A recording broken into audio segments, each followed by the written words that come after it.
Do you want to make your videos look smoother and more polished on your DJI Osmo Pocket 1, 2, or 3?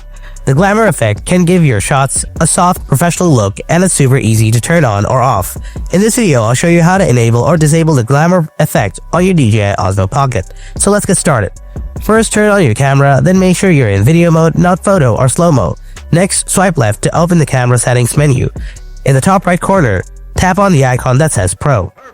The icon will turn yellow when activated. Now look for the Glamour Effects option under this exposure option.